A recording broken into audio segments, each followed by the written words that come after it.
All right. So Magic Link is designed to sidestep having to use a username and password to log in. Once logged in, clients will see whatever products you/they have been granted access to. So it looks like, so this is what you're looking for. It looks like is a magic that's link. Exactly it. How to create magic links. So you're going to go to sites, and I'm going to hang out here. I'm going to hang out here and have you do it on your screen, man. I mean, that's what we're here for. So let's do see. You want me to share my screen as I do it, or? Sure. Yeah. Hell yeah. Let's do that. That's better, more valuable than having everybody look at what I'm looking at. I need permission to share. Yeah. Let me stop sharing mine real quick. You can share. So I'm even looking at your first set of instructions, and I'm having a hard time figuring out where that is in here.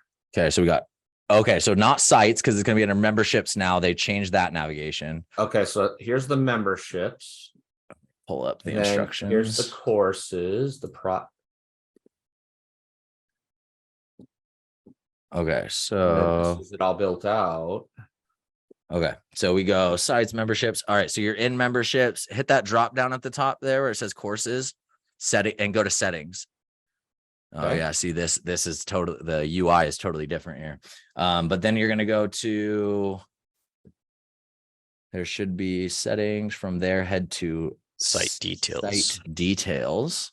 Okay. And then you should have regenerate magic link there at the bottom. You can see I was in here for most of this. I just didn't hit the regenerate that. Okay. So then you can copy. So the learner right there, you copy the learner one.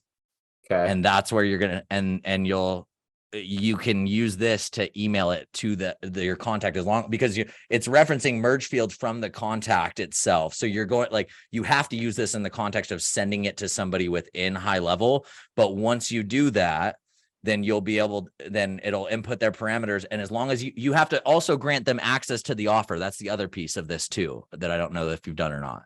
Okay. So how do I do that? I don't even know how to do that. Okay. So you have your courses. So then hit the drop down, go to offers.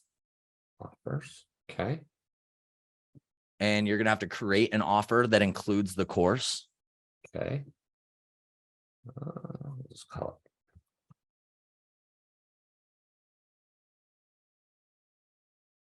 type. That would be good.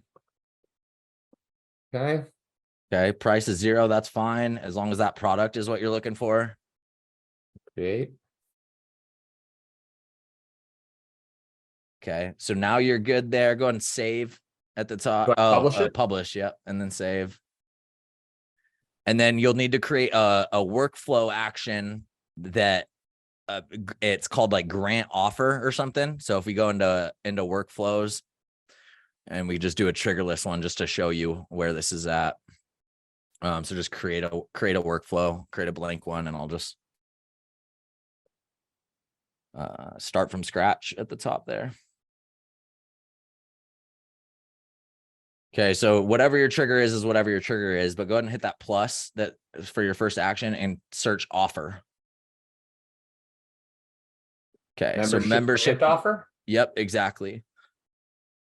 And then you select that, boom, and then save.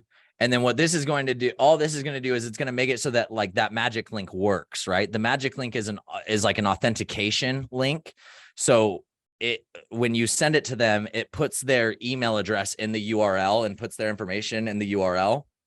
And then the membership side, like as it goes to that site, is authenticating those and making sure that those match to somebody you've done this for, membership granted offer. Got it. And as long as those match, they're authenticated, they're logged in, they're good.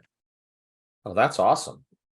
Yeah, I would have never gotten this. So thank you. If nothing else, man, thank you for this, because I would have missed the offer step. I would have missed this step completely. So, dude, that is what we're here for. I appreciate you. I appreciate you being on and sharing and going from no question to, oh shit, maybe there is something we can help with. So